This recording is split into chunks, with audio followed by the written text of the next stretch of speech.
आज एक नई कहानी के साथ। तिरिया से राज छिपे न छिपाए। एक पति पत्नी का आपस में बहुत प्यार था। दोनों एक दूसरे पर पूरा भरोसा करते थे। यहाँ तक कि पति ने अपनी पत्नी के प्रेम के आगे पूरे परिवार को ब्लॉक कर दिया था। पत्नी के लिए वह घर के सभी लोगों से झगड़ा करता था। वह जानता था कि उसके माता पिता सीधे और रिश्तेदार हैं, लेकिन वह कोई मौका आता है तो पत्नी का पक्ष लेता है। अच्छे संबंध होने के बाद भी उसे कोई खास बात नहीं बताई अपनी पत्नी कुछ बता देता था। एक दिन वह सफ़र गांव के एक अनुभवी व्यक्ति काका के पास गई। काका बहुत अनुभवी व्यक्ति थे और उनके पिता पक्के दोस्त थे। दोस्त तो अब भी थे, लेकिन पहले जैसा घुमक्कड़ फिरना उठना बैठना ही पाता था।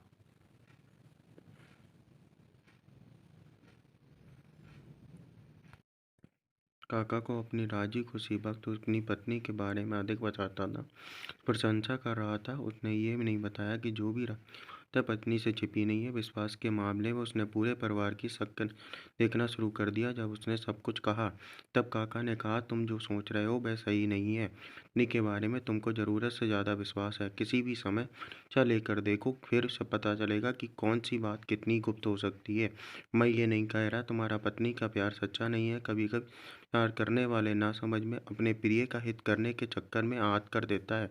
ये बातें सुनकर वह अधीर हो उठा। वह जल्दी से जल्दी पत्नी की परीक्षा लेना चाहती है। उसने काका से कुछ करने के लिए पूछा तो काका ने उसे एक नाटक रचने को कहा और उसे विस्तार को समझा दिया। एक दिन रात के समय एक तरबूज अंगूछे में लपेट कर लाया। उसकी पत्नी ने देखा कि अंगूछे से टप टप ताल की बूंदें गिर रही हैं। उसने अपनी पत्नी से कहा, देख कर किसी से कहना मत कि मैंने एक आदमी का सिर काट लिया है। ये छिपा हुआ नहीं है, साथी पकड़ लेंगे और मुझे फांसी की सजा दी जाएगी।